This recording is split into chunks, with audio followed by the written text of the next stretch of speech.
en esta mañana hermosa y preciosa, quiero darle las gracias al Señor por su presencia. Estamos haciendo ya la transmisión por la cuenta en el Facebook, @IGEABarinas. También le damos la bienvenida a los que se están conectando en esta oportunidad y nos pueden ver, pero también nos pueden escuchar, porque lo que le comenté es que estamos haciendo un trabajo para extraer el audio y mandarlo por plataformas donde, si yo de repente no puedo verlo porque estoy manejando o estoy haciendo algún trabajo que mis manos deben estar ocupadas y mi visión, sí lo puedo colocar con el pendrive, en el celular, en algún aparato reproductor y se escucha el audio.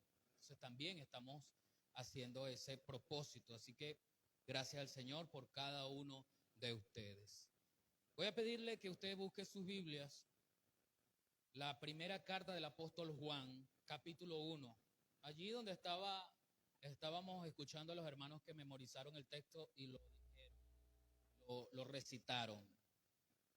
Y vamos en este tiempo a hablar, le dije hace unos minutos, hace un rato, vamos en este tiempo a hablar acerca de lo que implica para la vida del creyente, de la nueva criatura, de la vieja criatura, lo que implica una nueva vida, lo que implica hacer las cosas consciente de que es lo que tengo que hacer, de no andar en mentiras, de no mostrar en mi conducta cosas diferentes a lo que digo, andar en integridad. Por lo que el título de este mensaje lleva por nombre Practicando la Verdad. Primera de Juan, capítulo 1, versículos 5 y 6, vamos a leerlo, pero como usted tiene la tarea de leer, de aprenderse el capítulo completo, pues no tengo duda que al finalizar usted irá a su casa y leerá el capítulo completo. ¿Por qué? Porque aunque el versículo nos ayuda a identificar un texto en específico,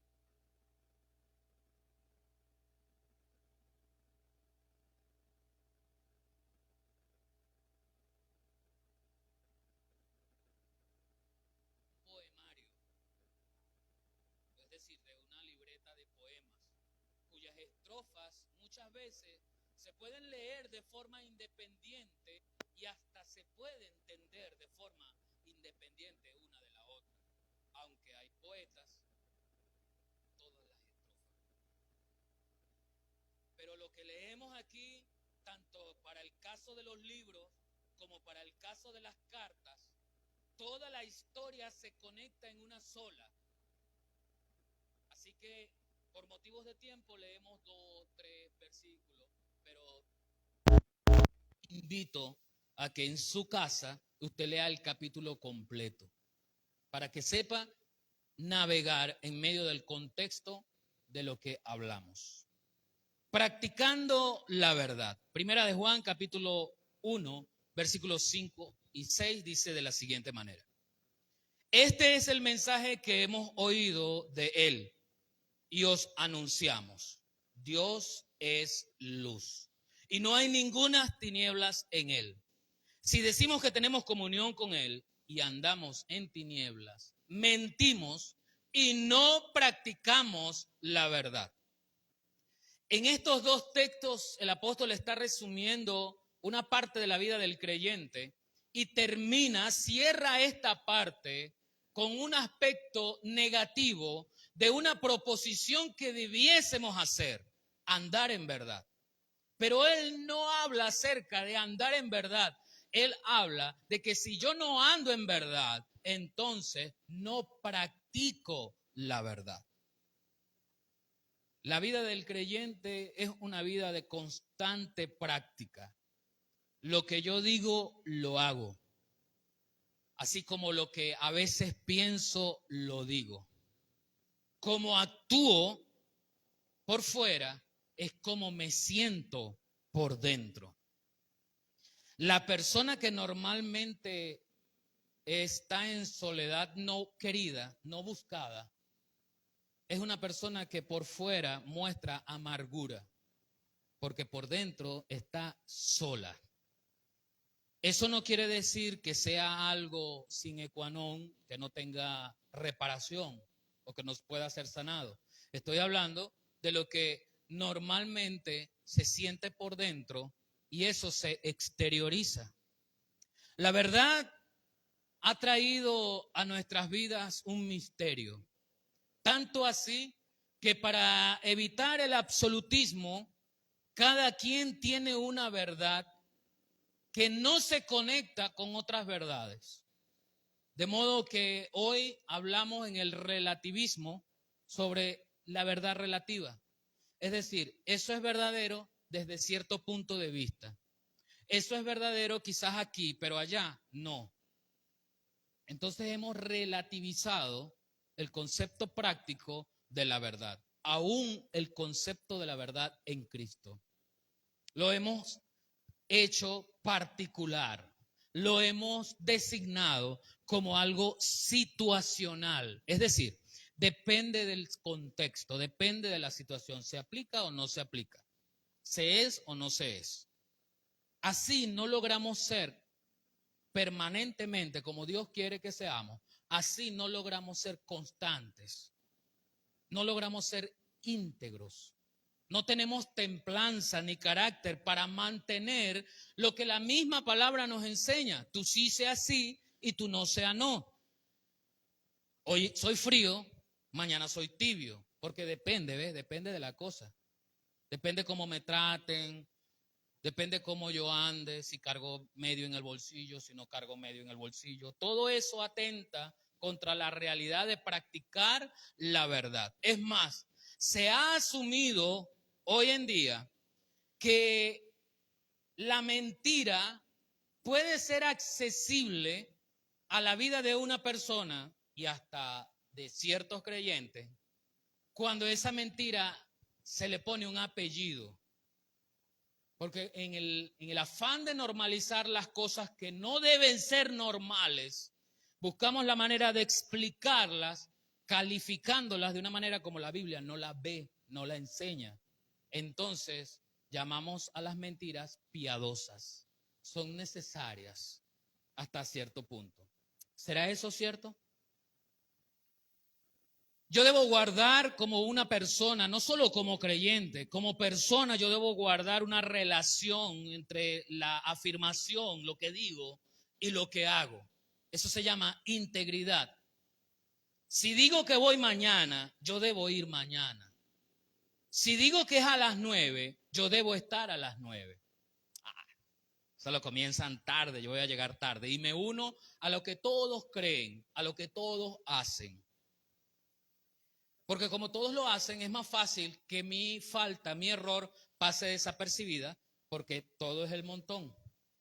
Y la mayoría de nosotros pasamos por ahí. ¿O no? ¿No le pasó a usted siendo muchacho que llegaba a la escuela? Mamá, salí mal en la escuela. Pero todo el salón salimos mal. Todos. No hubo quien pasara, mamá. Así son los muchachos. Así fuimos nosotros de muchachos. Para que nuestro error no salte a resaltar, para que nuestro error pase desapercibido, nos unimos al común denominador. Raspé, pero todos salimos raspados. Nadie le aprobó a la profesora o al profesor. Eso quiere decir entonces que el malo no es el estudiante. ¿Quién es el malo? Es el profesor. Y eso me enseña a no asumir la responsabilidad de mis actos. Yo tenía que estudiar. Ve la relación de lo que significa yo digo, yo hago. Si yo digo y yo hago en la integridad que Dios quiere, entonces yo asumo las responsabilidades de los actos que hice aun cuando me haya equivocado.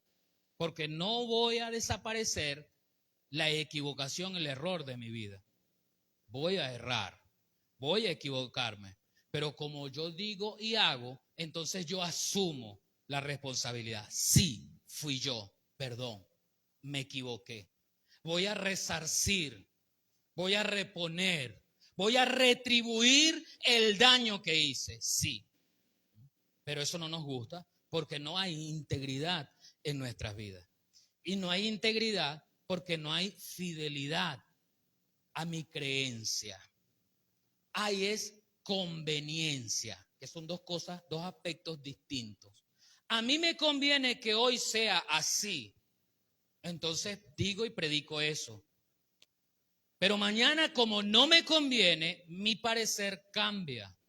Y eso lo hemos visto. Sucede en el mundo, sucede en la calle, pero también sucede en nuestras casas, sucede en la iglesia, sucede en mi vida. En el Evangelio de Juan, capítulo 18, se encuentra Pilato delante de Jesús, Jesús delante de Pilato, y Pilato está haciendo una revisión a Jesús para saber si merecía o no la muerte, como la pedían los principales de la sinagoga y el pueblo que la acompañaba. Entonces él comienza una indagación, Pilato comienza una investigación en Jesús, a preguntarle y a darle. Pero específicamente el versículo 37 y 38, cuando Pilato entra en el clímax de la investigación, porque la gente decía, él dice que es el rey de los judíos y nosotros no tenemos más rey que Dios. Cuando Pilato no le quería hacer caso, entonces ve la verdad conveniente.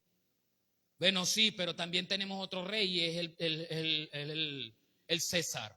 Y si él se hace rey y tú le reconoces a él, tú estás en contra del César. Eso, la argumentación de una verdad relativa que nació allí por conveniencia. ¿Ven? No eran fieles, no había convicción, no había integridad.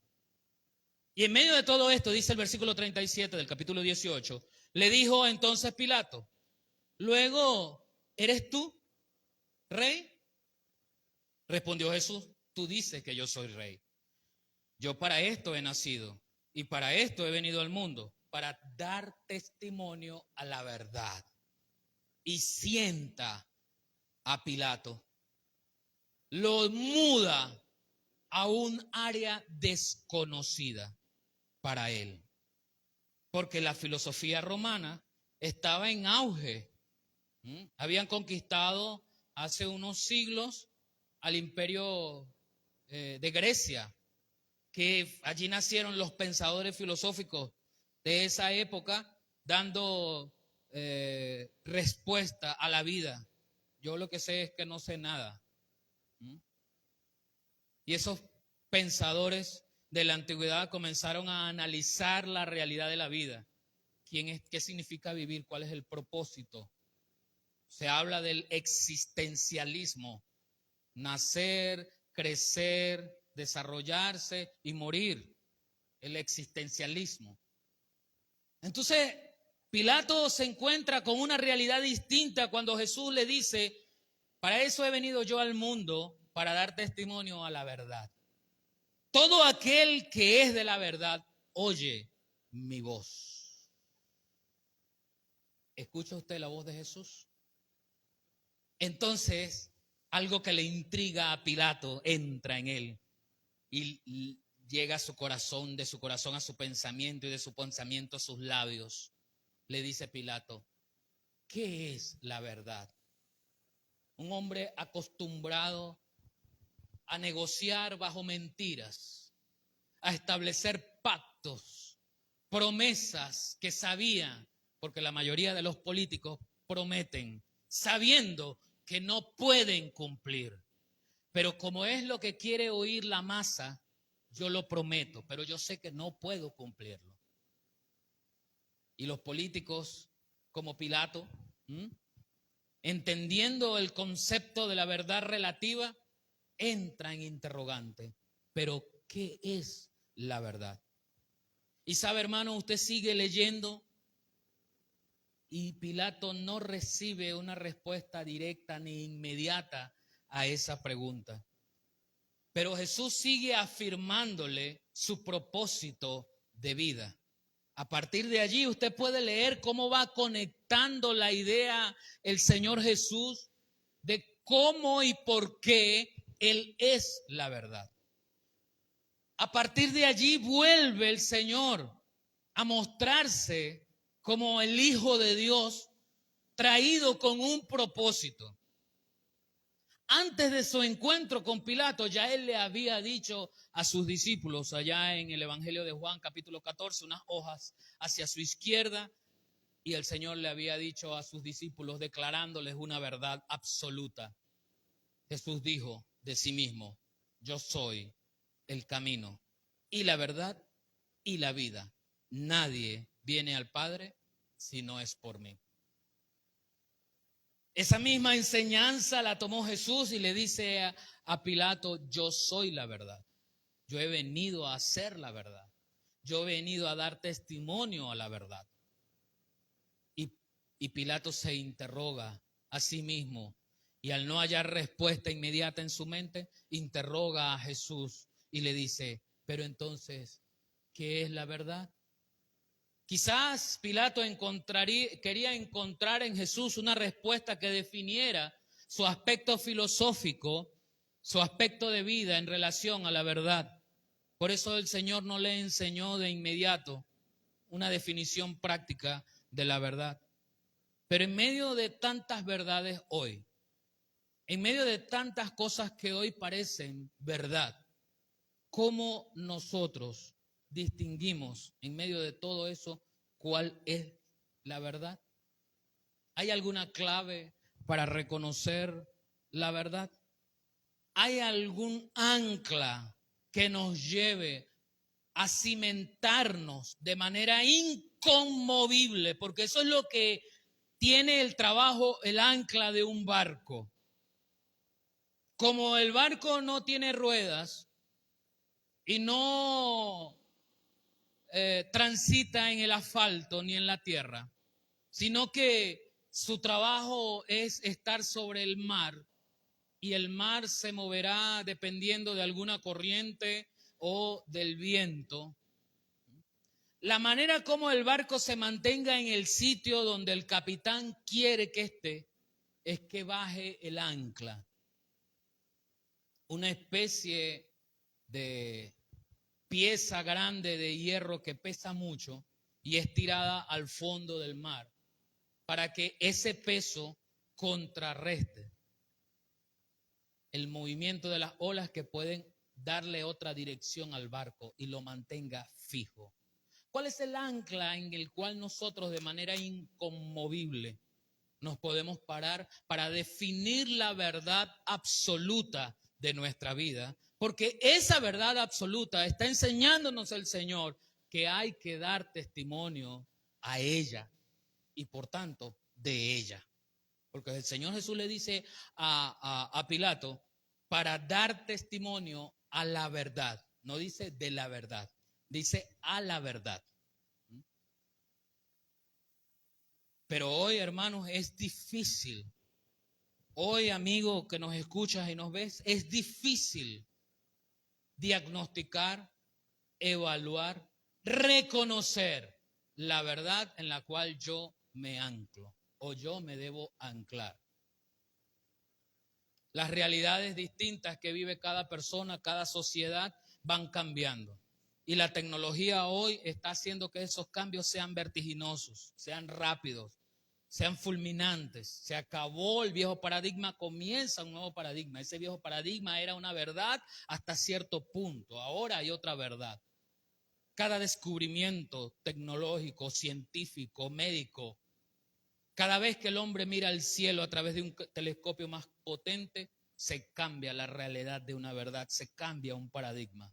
Hasta hace unos años, en el cielo próximo del universo, de nuestra Tierra, había el ojo más potente que se había construido por la mano del hombre, el telescopio Hubble.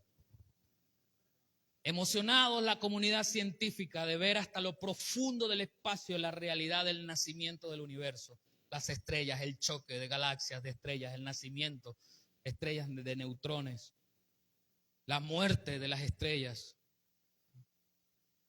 Y en función de esos avistamientos se hicieron descubrimientos y se fundamentaron teorías, la teoría del Big Bang y todas las teorías de la física cuántica comenzaron a tomar vida con el ojo del telescopio. Recientemente, hace unos años atrás, el telescopio Hubble quedó obsoleto frente a un nuevo telescopio que se llevó al espacio. ¿Cómo es que se llama? ¿Cómo? No recuerdo el nombre del fulano telescopio. Y ahora ese telescopio está cambiando los paradigmas de algunos descubrimientos que dieron vida a teorías acerca del universo. La ciencia va cambiando los paradigmas. Antes era malo tomar café, ahora es bueno, el café ayuda.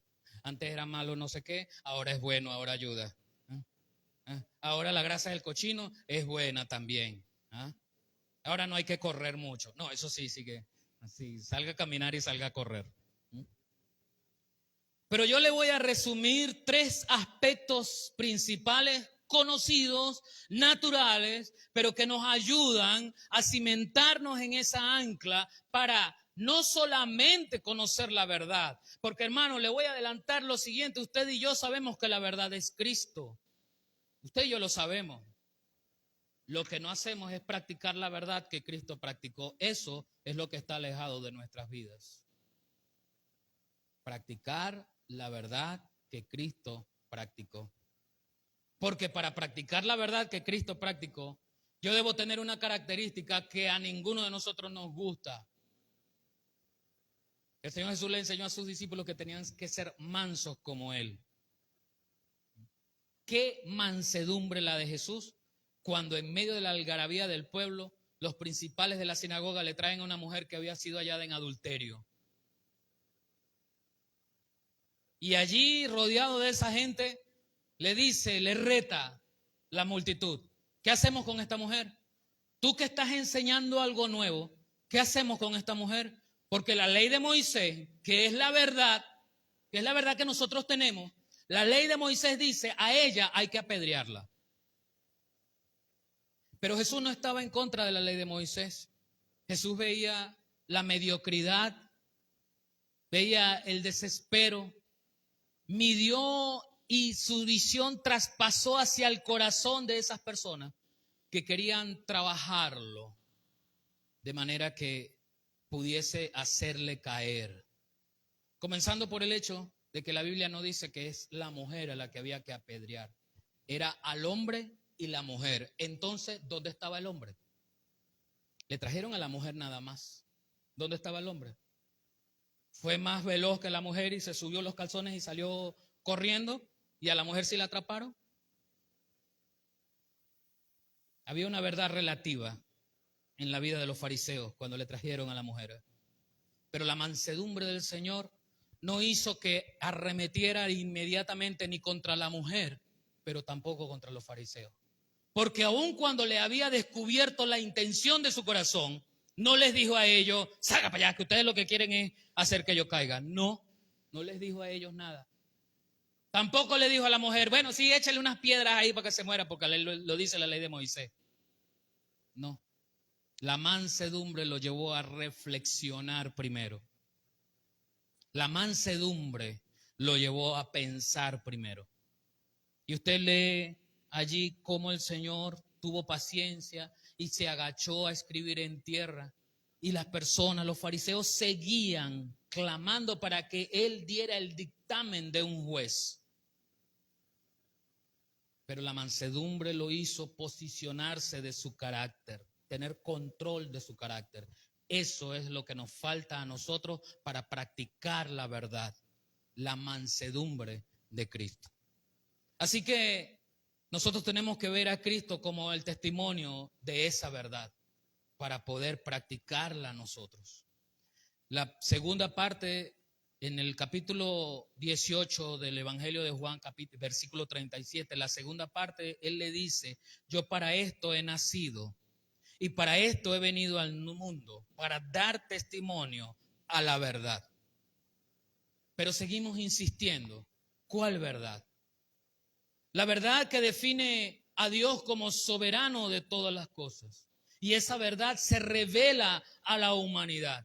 Se le abre a la humanidad de modo que todos entiendan y crean en Dios.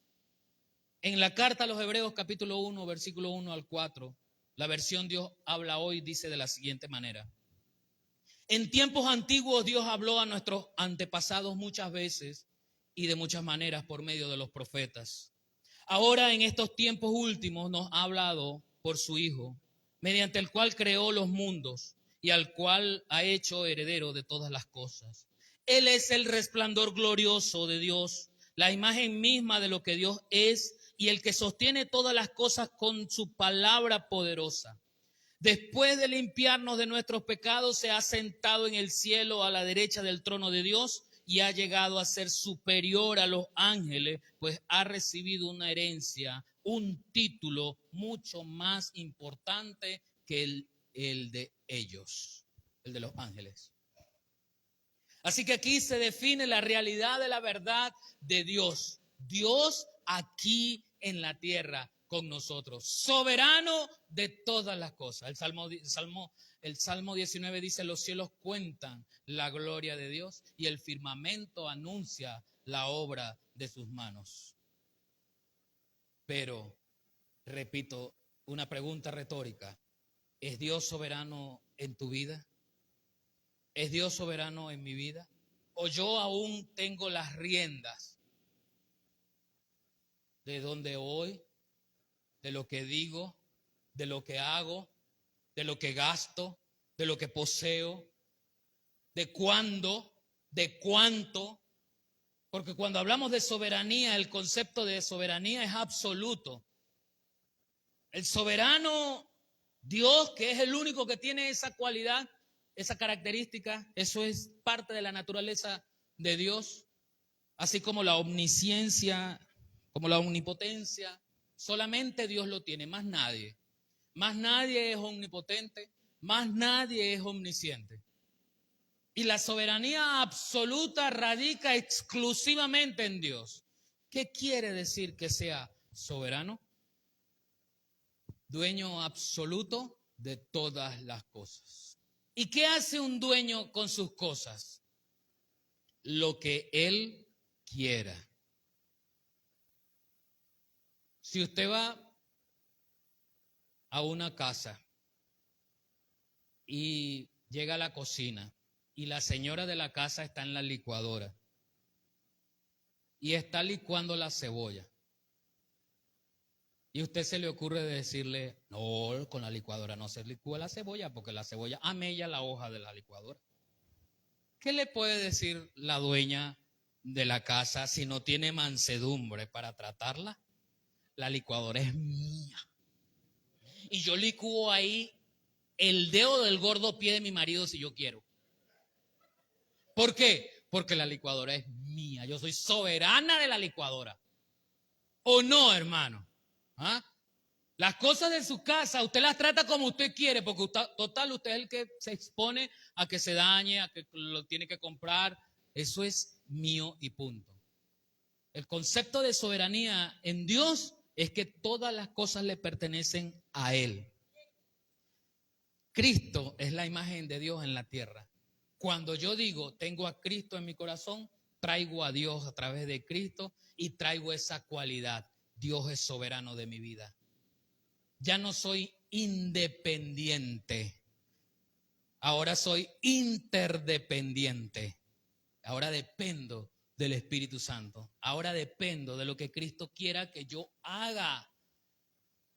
Ahora mi vida debe cambiar en la práctica, no solo en la boca, en la práctica, para yo poder practicar la verdad absoluta al modo del Dios soberano, no a mi modo. Es que yo soy como soy y a mí me aguantan como me tienen que aguantar. No. Hay algo que todos debemos tener en nuestra vida, ¿sabe qué? Que cuando aprendemos los principios de vida que Dios trae a nosotros, tenemos la obligación de practicarlos. Escúcheme, tenemos la obligación de practicarlos. Cada vez que escuchamos algo que nos insta el Señor y nos enseña, tenemos la obligación de practicarlo. Pero nosotros no queremos asumir esa obligación, porque más puede a veces nuestro orgullo. Uno de los primeros mandamientos con promesa: honra a tu padre y a tu madre. Y usted conoce la promesa, ahí viene la promesa. Es uno de los pocos mandamientos que se explica el para qué, el por qué, la razón, que se explica qué se obtiene a través de él. Usted lee los 10 mandamientos y habla de no hagas, no hagas, no hagas, no hagas, y ninguno dice por qué o para qué. Pero honra a tu padre y a tu madre es un mandamiento que nos dice de una vez la promesa.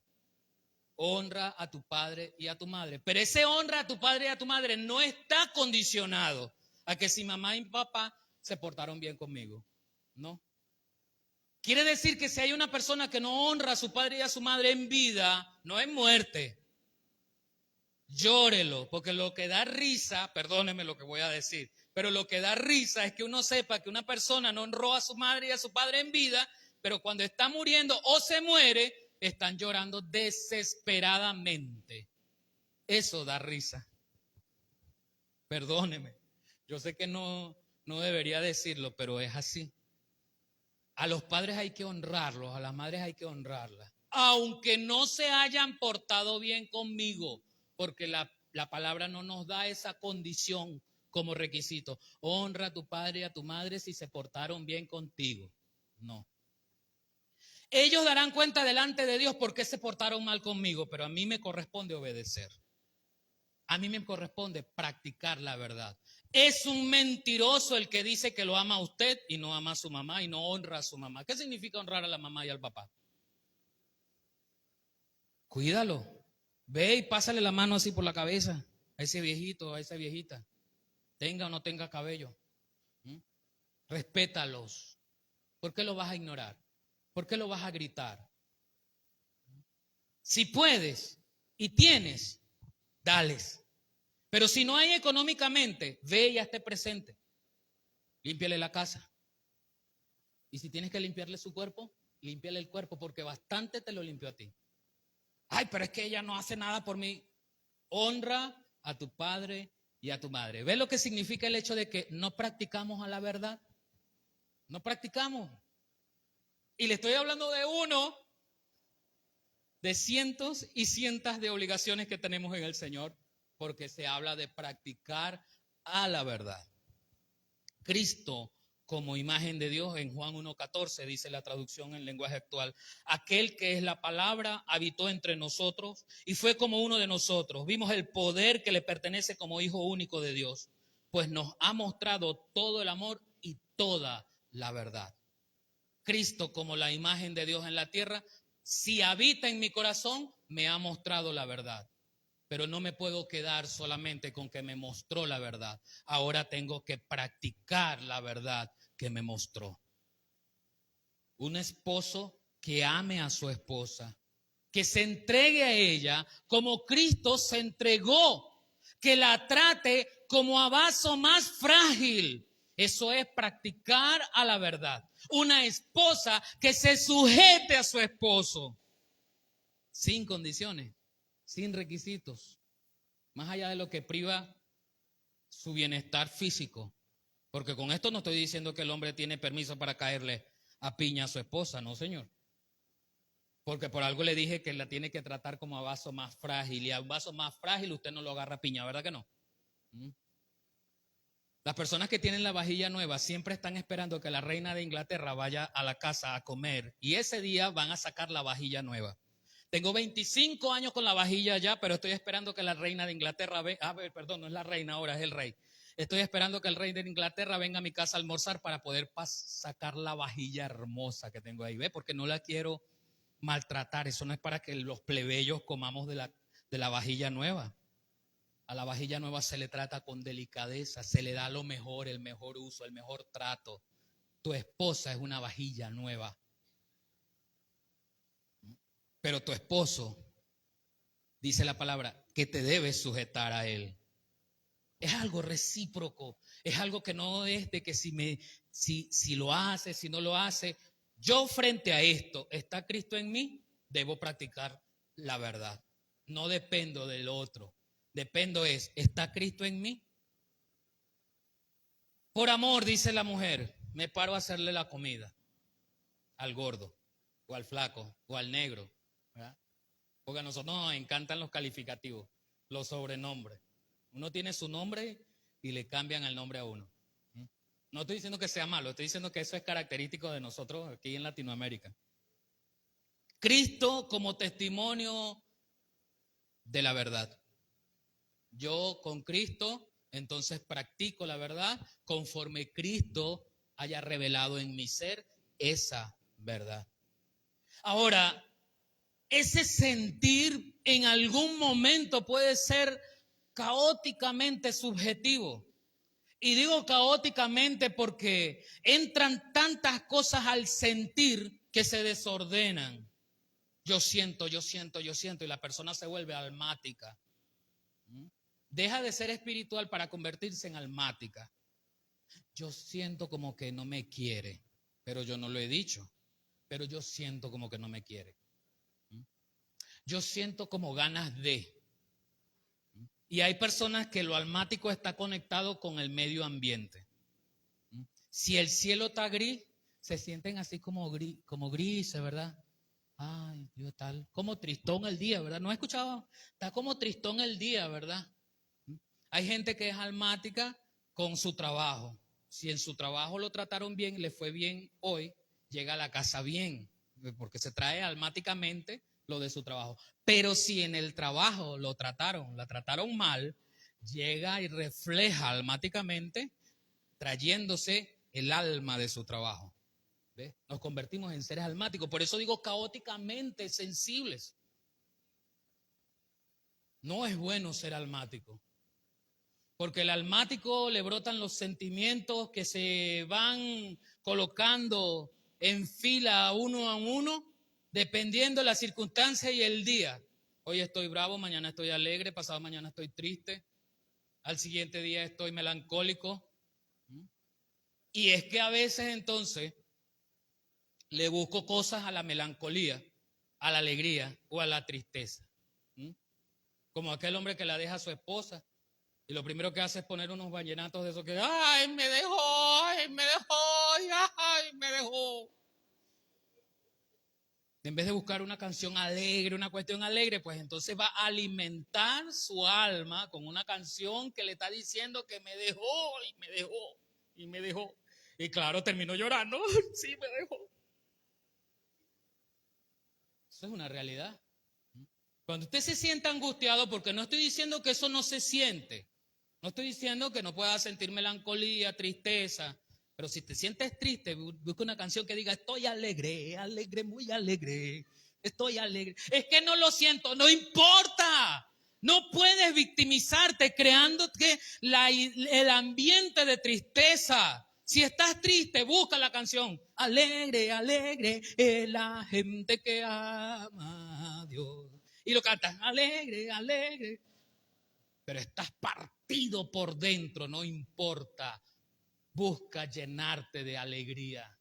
Con eso combates, con una realidad absoluta combates. No es, me explico, no es la música, no estoy hablando específicamente de la música.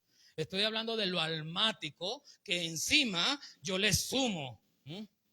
Hoy me siento tan mal que lo que hice fue arepa sin mantequilla ni nada.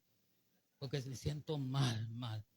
No, ese es el día que te tienes que hacer pollo, tienes que hacer carne, tienes que hacer queso y ponerlo allí, poner bien bonito todo ese plato, porque ese día te sientes mal, ese día es el que vas a hacer una torta y llamas al pastor, venga que tengo un pedazo de torta para ti, pastor. Gloria al Señor.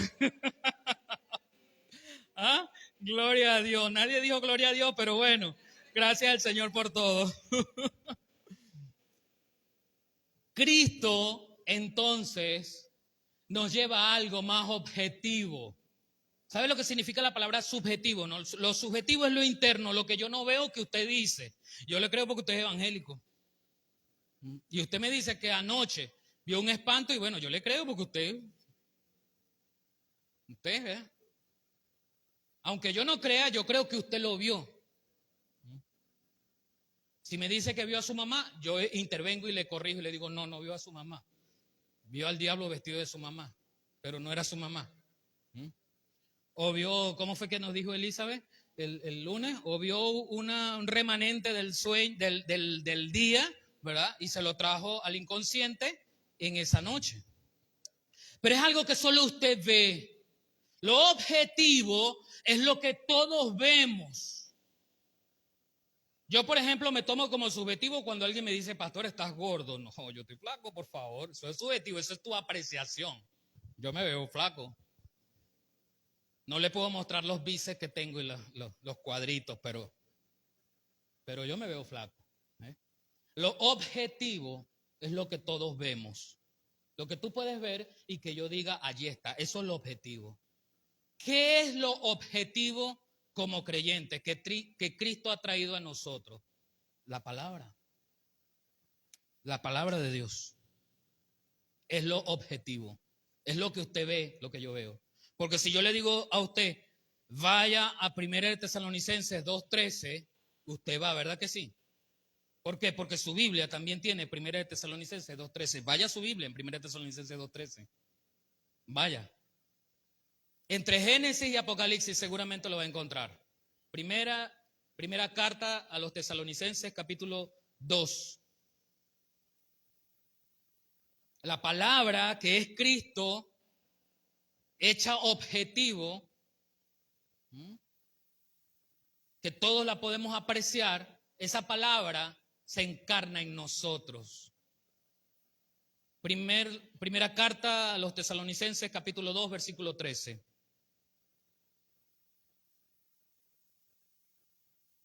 Dice así, ¿todos lo tienen, hermano?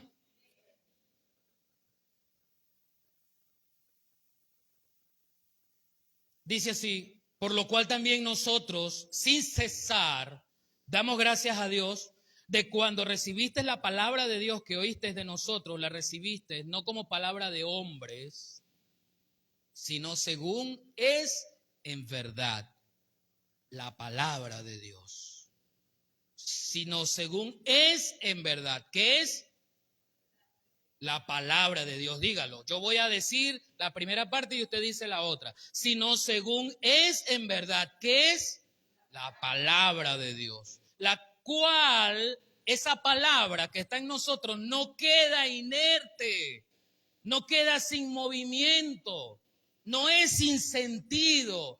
Pero tú y yo debemos darle espacio para que actúe, porque termina diciendo, la cual actúa en vosotros los creyentes. Entonces ningún creyente tiene como excusa que no actúa conforme a la verdad porque no conoce la verdad. La verdad es Cristo. Cristo se manifiesta como testimonio a los hombres a través de su palabra y su palabra está en nosotros actuando. No es pasiva, no se queda quieta, no está inerte, sin movimiento alguno. Está en constante movimiento. Está llevándome para allí, recordándome, no lo hagas, hazlo, ponte así, ponte asado. Yo a ningún hermano como pastor puedo ser consejero, hermano, los que necesiten un consejo, pero sépalo de antemano. Consejo humano mío no le voy a dar. No, es que a mí me parece que sí, me gusta ese. No, señor. Pastor, mire, usted sabe que hay un muchacho que me gusta. Usted sabe que.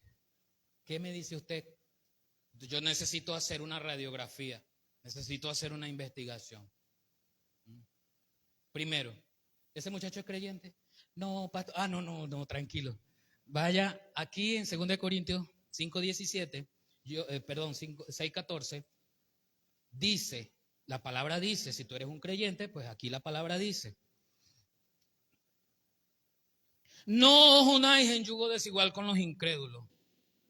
O sea, ahí la palabra dice. Yo humanamente no te puedo decir nada. Aquí la palabra dice. Porque la palabra es objetiva y se mueve y yo te dejo con esa carga. ¿Ves? Ahora te corresponde a ti decidir, ¿obedezco o no obedezco al pastor? A la palabra, porque es la palabra la que dice. Allá tú, si quieres o no quieres, pero yo salvo mi responsabilidad, porque es que humanamente, hermano, humanamente yo tengo mis inclinaciones. Yo tengo mis inclinaciones. Y cuando escucho un cuento de alguien, más aún. Pero yo recuerdo y voy a la palabra. Allá en el libro de los Proverbios, el sabio Salomón, inspirado por Dios, escribe: justo parece aquel que por sí primero aboga. Luego viene su adversario y lo desmiente. Y eso ocurre siempre.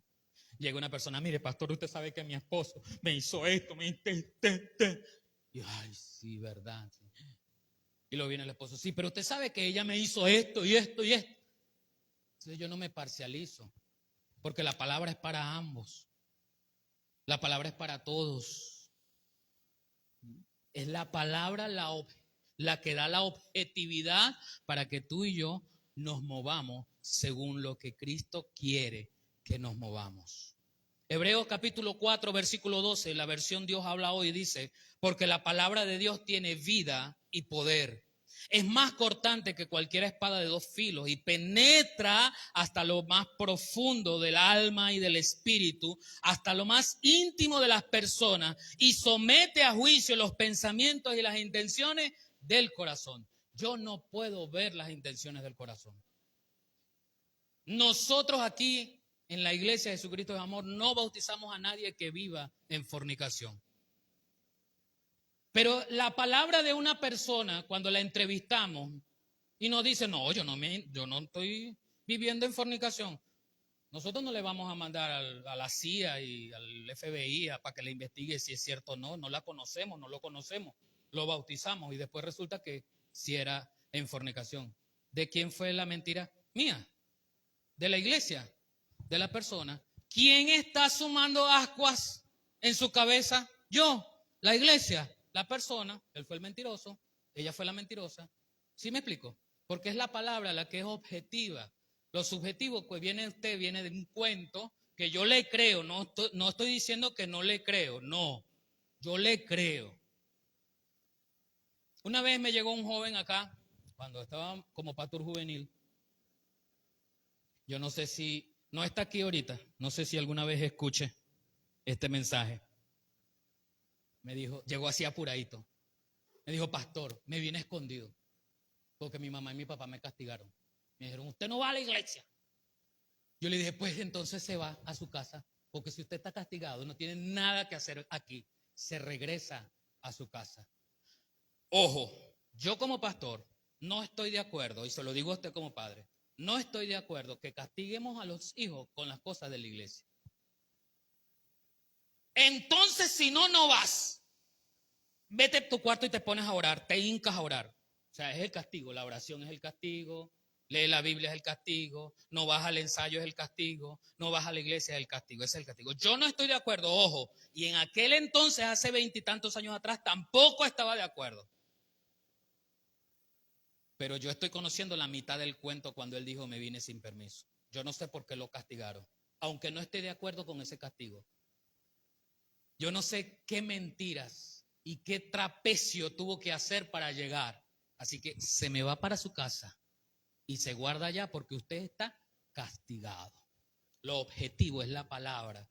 Yo no puedo llegar hasta el alma, hasta lo profundo de su ser. Yo no puedo. Pero la palabra sí. Por eso yo te digo: honra a tu padre y a tu madre. Eres un falso o una falsa si no honras a tu padre y a tu madre.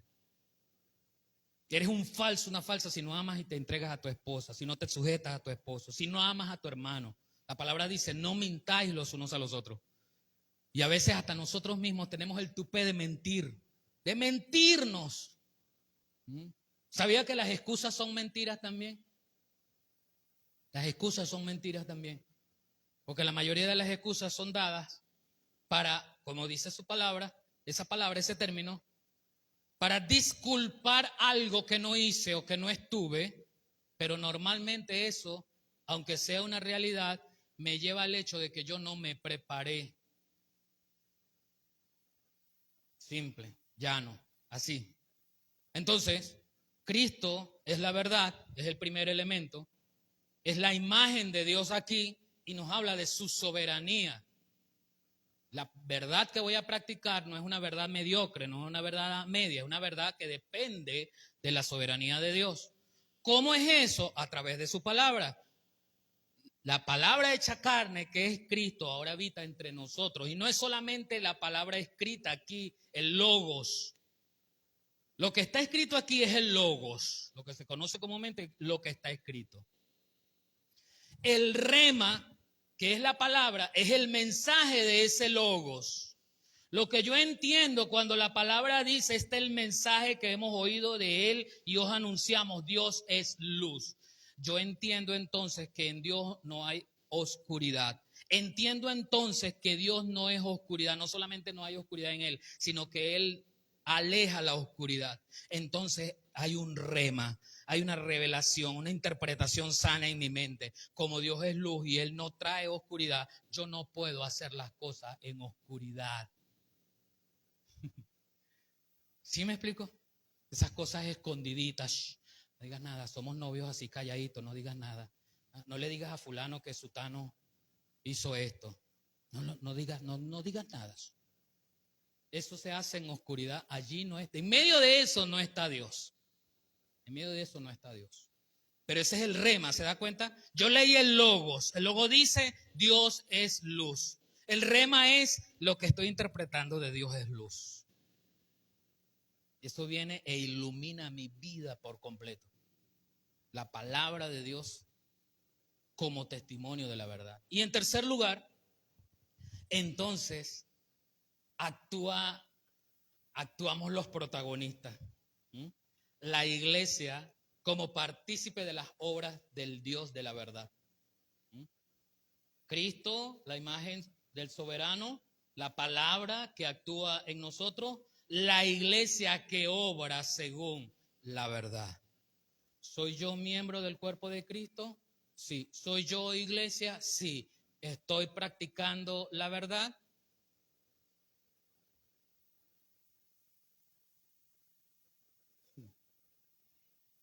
¿Qué implica eso?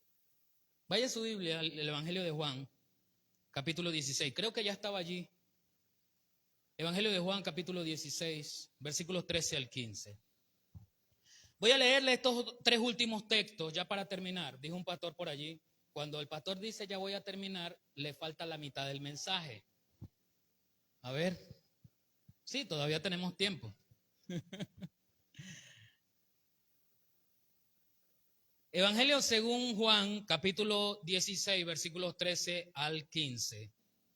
Todos lo tienen, quiero que todos lo tengan y usted vea allí, vaya en su Biblia leyendo, ¿verdad? 16, 13 al 15. Dice así, pero cuando venga el Espíritu de verdad, Él os guiará a toda la verdad, porque no hablará por su propia cuenta, sino que hablará todo lo que oyere y os hará saber las cosas que habrán de venir. Él me glorificará, porque tomará de lo mío y os lo hará saber. Todo lo que tiene el Padre es mío, y por eso dije que tomará de lo mío y os lo hará saber. Aquí hay un principio para la iglesia. La iglesia no está en desconocimiento de lo que Dios quiere de ella. Porque si el Espíritu Santo está en la iglesia, el Espíritu Santo trae a la iglesia la verdad de Dios. Así que no hay tal cosa de que yo no sé qué Dios quiere de mí. No, es que no quiero orar, no quiero leer la palabra, no quiero ayunar, no quiero congregarme, no quiero hacer nada de eso que me conecta espiritualmente con el Señor, y entonces por eso ando deambulando en las mentiras de Satanás, disfrazada de medias verdades. Una verdad a la mitad es una mentira en la otra mitad. Por lo tanto, esa media verdad está contaminada. ¿Sí me explico? Por eso es que hablamos de que teorizamos, calificamos, le inventamos conceptos nuevos como la mentira piadosa a la media verdad. No es una media verdad. Una media verdad es una mentira. Y mentir es pecado. Así que cuando yo miento, estoy pecando. Ahora, hay dos cosas, hermano. La mentira, ojo, hay dos cosas que no las voy a justificar. Pero escúcheme. La mentira que me sale así de golpe, porque no estoy preparado para decir la verdad siempre. Y la mentira que planifico. Mañana voy a llegar tarde y me van a preguntar por qué llegué tarde. entonces yo voy a decir, ¿ves? Esa es una mentira planificada. Es una mentira premeditada. Es una mentira fraguada. Es maquiavélico. ¿Qué otra cosa le digo? Para que me entienda la idea de lo que significa la planificación de algo que yo sé que no es verdad. ¿Yo puedo pecar? Claro que sí, y es el mismo tamaño. Pero cuando es planificado, Dios demanda de mí. Y usted y yo nos tenemos que revisar. Porque si es planificado y el Espíritu Santo no me alertó, no me conmovió, mi pregunta es, ¿tendré al Espíritu Santo entonces? Si no me alertó, porque debo tener la conciencia cauterizada. Y el creyente no puede tener la conciencia cauterizada, porque normalmente el Espíritu Santo va a la conciencia y la molesta para que nosotros sepamos que no está bien. Yo sé que no está bien ponerme bravo, pero no importa, me voy a poner bravo. Allí no está el Espíritu, no creo. Tiene que haber una revisión. Tiene que haber una revisión de mi parte. ¿Seré yo creyente entonces? Porque si me enojo con facilidad y dejo salir mis explosiones de ira con facilidad y muchas veces hasta planificadas, espérate que llegue el gordo para que vea cómo me voy a poner. Le voy a poner primero la sartén por la cabeza. Y es más, la voy a poner a calentar para que le queme también. Y comienza a planificar lo que voy a hacer en maldad. Dudosamente el Espíritu Santo está en una mente y un corazón de esa naturaleza. El siguiente texto que nos va arrimando más a la iglesia de saber que ya tenemos el conocimiento de Dios y su propósito para nuestra vida. Allí mismo, antecito al 16 está el 14, Juan 14, 26. Mas el Consolador, y nos dice quién es el Consolador, el Espíritu Santo, a quien el Padre enviará en mi nombre, Él os enseñará todas las cosas. ¿Cuántas cosas? ¿La mitad de las cosas? ¿Algunas cosas? Todas las cosas, pero las importantes. ¿Cuáles cosas? La palabra todas aquí es un término absoluto. Nada está por fuera. Él les enseñará todas las cosas. Y dicho sea de paso, si sufro de memoria, de falta de memoria a corto plazo, a mediano plazo o a largo plazo, por eso es que yo no puedo ponerle límites a Dios. Hermano, yo no me voy a aprender ese versículo porque es que mi mente, mire, yo soy olvidadizo, yo soy olvidadiza. No, hágalo, atrévase. Diga, todo lo puedo en Cristo que me fortalece y móntese en ese barco. Él enseñará todas las cosas y os recordará todo lo que yo os he dicho. No solamente nos enseña lo nuevo, sino que recuerda a tu vida y a mi vida. Epa, recuérdate que ayer, recuérdate que antier, recuérdate. Ponle la mano a tu hermano a un lado, dile recuérdate, Cristo te ama.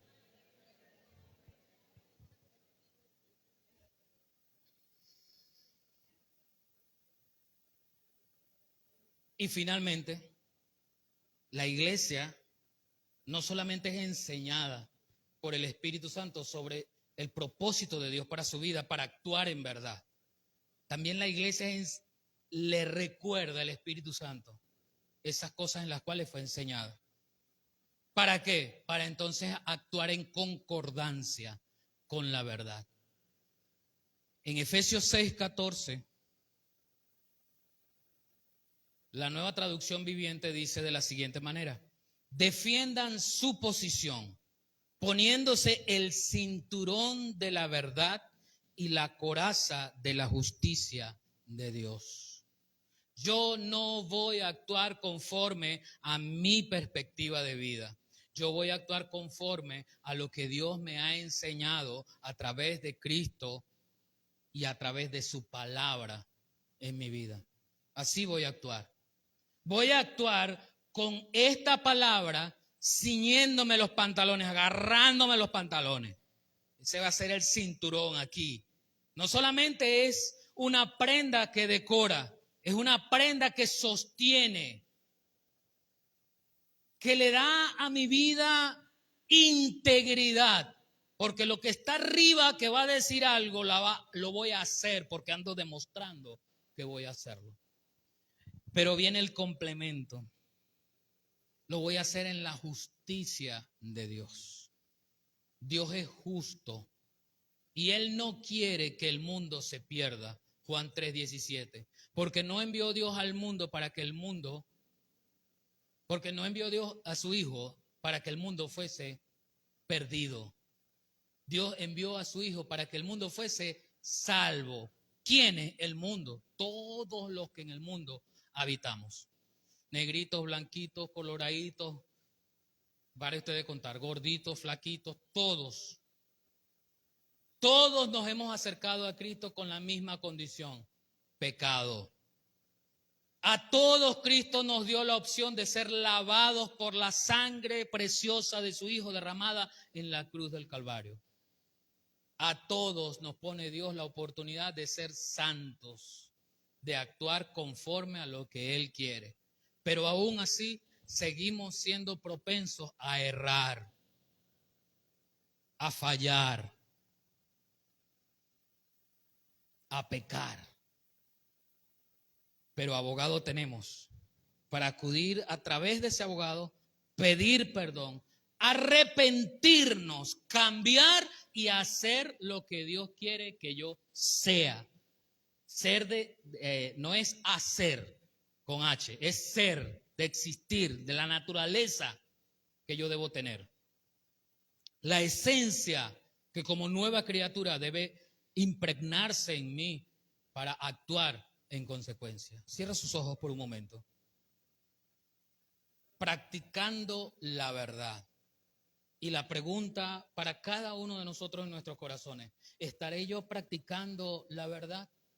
Pero la verdad absoluta, la verdad objetiva, la verdad que viene de Dios, ¿estaré yo en esa práctica continua de la verdad? Muchas veces decimos, por la verdad murió Cristo. Claro, Él murió por la verdad, pero ¿y yo? Yo estoy dispuesto a morir por la verdad, a que me saquen, a que me digan, mira que tú, que esto, por decir la verdad, por actuar por la verdad, por actuar, practicar a la verdad. Ese es el pensamiento reflexivo que debe invadir nuestra vida.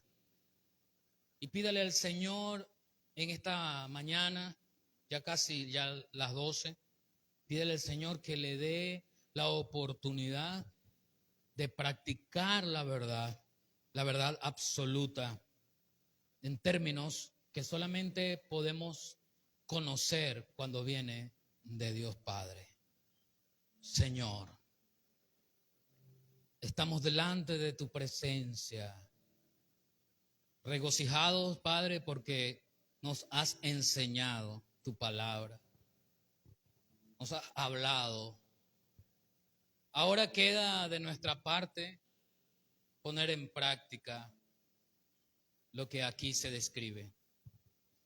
Señor, sé tú el que pongas en nosotros el querer como el hacer para cambiar a tu manera, para actuar a tu manera, Señor, no a la mía, no a la nuestra, sino conforme a tu propósito, Señor. Si hay alguien en esta mañana que quiera acercar su corazón al Señor, aprovecha este momento para que goces la esencia y la naturaleza de ser una nueva criatura. Aprovecha este instante que Dios te hace el llamado para decirle, Señor, te amo, quiero cambiar mi vida. Si me estás viendo y quieres experimentar ser una nueva criatura, solamente abre tu corazón al Señor, pídele perdón por tus pecados, pídele, Señor, yo quiero ser tu hijo, que tu Espíritu Santo habite en mí para ser una nueva criatura. Enséñanos, Señor, en tu voluntad. Gracias, Señor, en el nombre de Jesús. Amén. Gloria sea